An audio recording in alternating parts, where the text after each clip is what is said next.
نرالا ہے۔ یہ صدا لگائیے، تیرا مسکن جھوم جھوم کے سارے پڑھیے۔ نرالا ہے صدیق تیرا مسکن دنیا۔ آباب کو حضور کو بھی عظمت حاصل ہے۔ کعبہ کہتا ہے میری بھی بہت عظمت ہے۔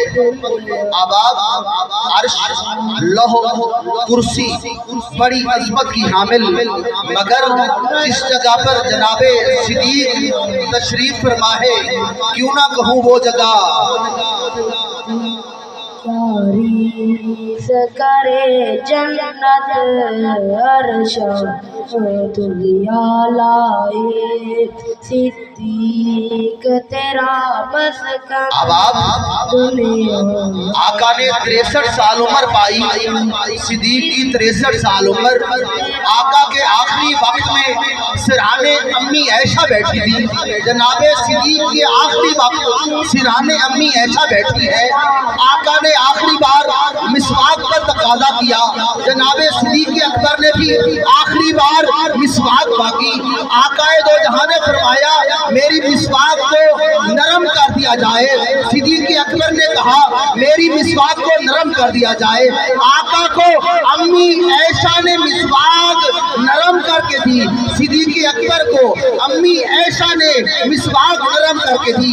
آقا دو جہاں سرکار دو عالم صلی اللہ علیہ وآلہ وسلم نے جس دن وصال کیا پیر کا دن تھا، جناب صدیق اکبر نے جس دن وصال کیا پیر کا دن تھا۔ آقا دو جہاں کو 15 دن پہلے بخار آیا، صدیق اکبر کو 15 دن پہلے بخار آیا۔ آقا نے 4 دن پہلے مصلی چھوڑا، صدیق اکبر نے 4 دن پہلے مصلی چھوڑا۔ آقا دو جہاں نے وصال کے بعد جس مزار میں آرام کیا صدیق نے بھی اسی مزار میں آرام کیا۔ کرے جنت عرش دنیا لائے صدیق آقا کا رفیق، تیرا صدیق آقا کا ساتھی، صدیق آقا کا رفیق ہے۔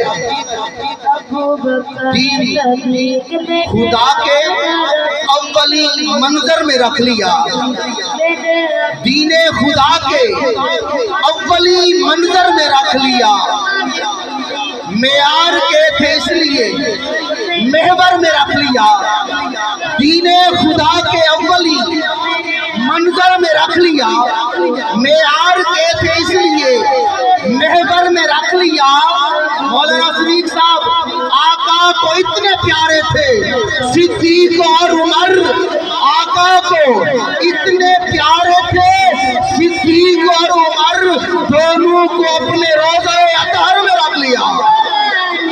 شریک ابو بکر صدیق میرے آقا کا رفیق، جھوم جھوم کے پڑھیے۔